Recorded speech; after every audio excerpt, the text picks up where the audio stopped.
আজ 28 জুলাই নৈহাটি রঙ্গসেনার আজ theatre class, যেটি আজকে ক্লাস হচ্ছে দ্বিতীয় বর্ষে। আর ক্লাসের বিষয় হচ্ছে ড্রামা অ্যানালাইসিস। এটা হচ্ছে শ্রীচরণ কমলেশ্বর ড্রামা অ্যানালাইসিস।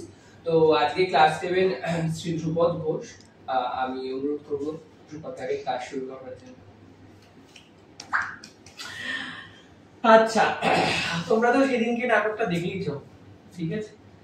নাটকটা দেখা, নাটকটা ইউটিউবে দেখা এবং নাটকটা পড়া, এই দুটোর মধ্যে তিনটে ডিফারেন্স তো রয়েইছে। তবে এই নাটকটা কেন আমাদের, কারণ এটা রঙ্গসেনার মধ্যে একটি বলা যেতে পারে ভালো প্রোডাকশন, এবং সেই কারণেই এটা আমরা স্টাডি ম্যাটেরিয়ালের মধ্যে, সিলেবাসের মধ্যে রাখা হয়েছে।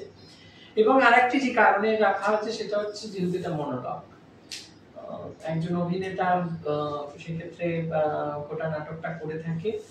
তো সেই বেসিসে এই নাটকটা তোমাদের অ্যানালাইসিসের মধ্যে দেওয়া হয়েছিল। আই হোপ তোমরা দুজনেই দেখেছো নাটকটা। দেখে লেখালেখি করেছো? আমি লিখে দিয়েছি, একটু লিখেছি। আর সুদীপ দত্ত ও লিখেছে। লিখেছে, তাহলে শুনি। আর একটু লিখবে, তাহলে আর একটু লিখলে লেখো, আর 5 মিনিট 10 মিনিট একটু ভাবো, কল্পনা করে নাও। সুদীপ অনেকখানি লিখেছে, দেখি ও লিখে শেষ করো বিষয়টা।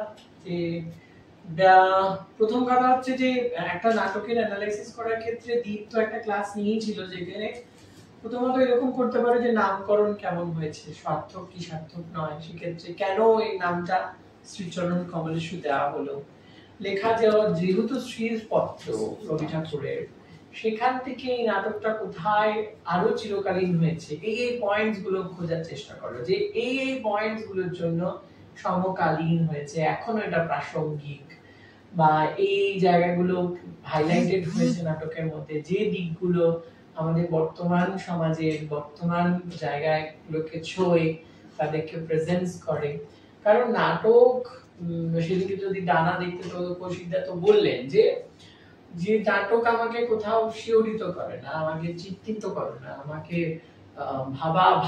ভাবিত করে না, ভাবাবেগে প্লাবিত করে না, তাহলে সেটা তার কাছে নাটক নয়। তো অনেকে আছে শুধু এন্টারটেইনমেন্টের জন্য করে, কিন্তু তাও একটা সোশ্যাল মেসেজ। আমরা যখন এপিক থিয়েটার পড়েছি, ড্রামা থেকে যখন এপিক থিয়েটারে আসছি, তখন তো এই যে সোশ্যালিস্ট মুভমেন্টের মাধ্যমে যে সোশ্যালিস্ট মেসেজ তুলে ধরা, সমাজকে একটা বার্তা দেওয়া, তো সেটা এই নাটকের মধ্যে কোথায় আছে, শ্রীচরণ কমলেশ্বর মধ্যে কোথায় আছে, কোন দিকটাকে প্রেজেন্ট করছে, এইটা অ্যানালাইসিস করা। হ্যাঁ, অবশ্যই একটা কারিগরি দিক থেকে বলতে হয় যে কস্টিউম কেমন হয়েছে, সেটা মানানসই কিনা, লাইট কেমন হয়েছে, মিউজিক কেমন হয়েছে, কিন্তু নাটক এবং দর্শকের উপর তার প্রভাব, এই জায়গাগুলো বেশি ফোকাস করলে আমার মনে হয় ভালো হয়। তোমরা 15 মিনিট লেখো, লিখে তারপরে আমরা পড়ছি, শুনছি, তারপরে সেটাকে নিয়ে আবার আলোচনা করছি। 15 মিনিট লিখে আমরা ফিরে আসছি। এখন লিখেছে সুদীপ দত্ত, দ্বিতীয় বর্ষের ছাত্র।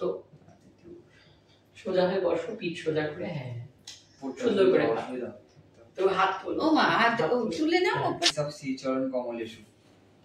গত 30শে জুন কলকাতার গিরিশ মঞ্চে অভিনীত হলো শ্রীচরণ কমলেশ্বর নাটকটি। নৈহাটি রঙ্গসেনা প্রযোজিত এবং ধ্রুপদ ঘোষ নির্দেশিত ও অভিনীত এই নাটকটি রবীন্দ্রনাথ ঠাকুরের স্ত্রীর পত্র অবলম্বনে নির্মিত। নাটকটিতে আমাদের সমাজের নারী জাতিকে তুলে ধরা হয়েছে। নারী জাতির এই সমস্যা এই নাটকটিকে সমকালীন করে তোলে।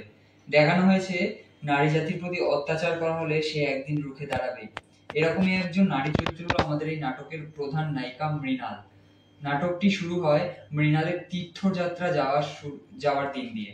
এরপর নাটকটির দৃশ্য পরিবর্তন হয় মৃণালের শৈশবকালে, যেখানে সে তার নিজের মনের আনন্দে তার বন্ধুদের সাথে খেলা করতে তাকে দেখা যায়। নির্দেশক এই জায়গাটিতে খুব সুন্দর করে ঢিল দিয়ে কিতকিত খেলার মাধ্যমে মৃণালের শৈশব থেকে যৌবনে পাড়া দেওয়ার দৃশ্য খুব সুন্দর করে সৃজনশীল ভাবে দৃশ্যটি ফুটিয়ে তোলে। এর মধ্যে মৃণালকে খেলতে খেলতে দেখে তার শ্বশুর বাড়ির লোক। মৃণালকে দেখে তাদের এক নজরে পছন্দ হয়ে যায়, কিন্তু মেয়ে কত গুণবতী তা যাচাই করার জন্য সে মৃণালের বাড়ি গিয়ে মৃণালের হাতে রান্না খেয়ে পরীক্ষা করেন। এরপর আসে সেই দিন যা প্রতিটি নারীর জীবনে পরিচয় বদলে দেয়, অর্থাৎ মৃণালের বিবাহের দিন। এরপর সে তার শ্বশুর বাড়ি চলে আসে।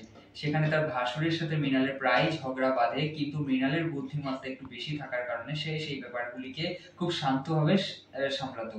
এইরকম ভাবে কয়েকদিন চলতে থাকার পর মৃণাল একদিন গর্ভবতী হলো, এবং তখন সেই সময় প্রথা অনুযায়ী মৃণালের ঠাঁই হলো তার আতুর ঘরে, যা দেখে ডাক্তার বহু ক্ষুণ্ণ হয়েছিলেন। কারণ গর্ভবতী মহিলার সেই রকম অবস্থায় অপরিচ্ছন্ন জায়গায় থাকা উচিত নয়, কিন্তু হয়তো সেই ব্যাপারটার জন্য মৃণালের সন্তানের জন্ম হওয়ার সঙ্গে সঙ্গে ঘটলো তার মৃত্যু। এই ব্যাপারটির কমতি পূরণ করতে তার জীবনে আসলো বিন্দু, এবং এর পরবর্তী ঘটনা যা হলো তা বিন্দুকে ঘিরে। বিন্দুর একটা ছেলে বা পাগল ছেলের সঙ্গে তার বাড়ির লোক জোর করে বিয়ে দিয়ে দেয়, যা বিন্দু সইতে পারেনি এবং শেষে সে আত্মহত্যা করলো। শ্রীচরণ কমলেশু নাটকটি কবিগুরু রবীন্দ্রনাথ ঠাকুরের স্ত্রীর পত্রের কাহিনী অবলম্বনে নেওয়া। এটি একটি একক অভিনয়, খুব সুন্দর অভিনয়, যেমন পোশাক, লাইট, মিউজিক সবই খুব সুন্দর। রেডি, শুরু হয়ে গেছে। তো শেষ হলো আজকের ক্লাস ড্রামা অ্যানালাইসিস। তো যেটার বিষয় মানে আমাদের আজকে ড্রামা ছিল হচ্ছে শ্রীচরণ কমলেশু। আজকে ক্লাস নেবেন শ্রী ধ্রুপদ ঘোষ। তো আজকে ভোট অফ থ্যাঙ্কস দেবেন শুভদীপ দত্ত, আজকে ক্লাস করেছেন। ভোট অফ থ্যাঙ্কস বলতে আজকে আমাদের যেটা লিখতে দেওয়ার কথা ছিল তো কেউ সেরকম করে লেখা দিতে পারিনি। তো দাদা যেটা বোঝালো পরের দিন আমরা আশা করি ভালো করে লিখে নিয়ে আসবো, সেটা দাদা দেখবে। আর ড্রামা অ্যানালাইসিস শ্রীচরণ কমলেশুর, এটা কি কি করতে হবে সেটা দাদা আরো ভালো করে বুঝিয়ে দিল, এটা আমাদের হয়তো বুঝতে একদিন অসুবিধা হয়েছিল। তো বাকিটা আমরা পরের দিন নিয়ে আসবো। আর আজকে ক্লাসের জন্য সেই দুপদকে অনেক অনেক ধন্যবাদ। তোমাদের আগস্ট মাসের যে শিডিউল রয়েছে, সেই আগস্ট মাসের শিডিউলে 27শে আগস্ট মিউজিকের ক্লাস রয়েছে, ঠিক আছে? আর 18ই আগস্ট মেকআপের ক্লাস আছে। এটা বোধহয় ইন্টারচেঞ্জ হয়েছে না কিরকম একটা কিছু আছে। তো যখন শিডিউল বেরোবে তখন দেখে নেবে।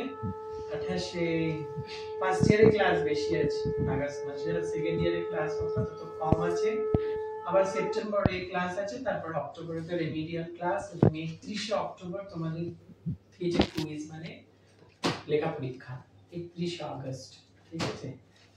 এখন তোমাদের প্রতি মাসেই পরীক্ষা পরপর যাবে। 22শে আগস্ট পরীক্ষা আছে আইআরসি ইনস্ট্যান্ট রিঅ্যাকশন কম্পিটিশন, তারপরে তোদের বোধহয় 19শে সেপ্টেম্বর নাটক পাঠের, তোর আর তো দিদির আছে নাটক পাঠের, ওখানে 100 নম্বরের আছে পারফরম্যান্স। আমার জন্য কবে ও নভেম্বরে। আর তারপরে 31শে আগস্ট লেখা পরীক্ষা। 9 সেপ্টেম্বর থেকে 9 অক্টোবর পর্যন্ত সিনেমা নাটক। আমি আবার বলছি, এখন থেকে সবাই ভাবনা চিন্তা শুরু করে দাও যেন 9 সেপ্টেম্বরই তোমরা আপলোড করতে পারো। যত তাড়াতাড়ি আপলোড করবে তার কিন্তু রিচ তত বাড়বে। তাহলে এখনই বলে দিলাম 9 সেপ্টেম্বর থেকে 9 অক্টোবর পর্যন্ত এখনো জমা দিতে পারে চাইলে। আমি 9 সেপ্টেম্বরটা পোস্ট করে দেব। 9 সেপ্টেম্বর শিডিউল করে দিই। হ্যাঁ, এখন করেনি মনে হয়, কেউ করেছে নাকি? এবার তো মনোলগ, হ্যাঁ মনোলগ তো হলো।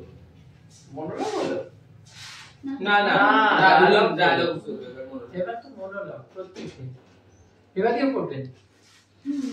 রেবাদি তো কল ওই আমি নার্ভাস হয়ে যাই, ঠিক আছে, তাহলে আজকে ক্লাস এখানেই শেষ হলো। আমার সাথে সবাই যোগাযোগ করবে এর জন্য আমি তোমাদের আপনারা যারা তোরা এরকম করতে শেষ করি, দাঁড়াও তো বলে দিতে হবে। কাজই শেষ করা। হ্যাঁ, তো আপনারা পরবর্তী ক্লাস আমাদের ফেসবুক পেজে পেয়ে যাবেন। আর আমাদের সমস্ত ডিটেল পাওয়ার জন্য আমাদের ফেসবুক পেজ ফলো করুন, এবং আমাদের ইউটিউব চ্যানেল নৈহাটি রঙ্গসেনা সেটি সাবস্ক্রাইব করে রাখতে পারেন। আমাদের সমস্ত ডিটেল সেখানে পাওয়া যায়। ধন্যবাদ, সবার সাথে আবার দেখা হবে।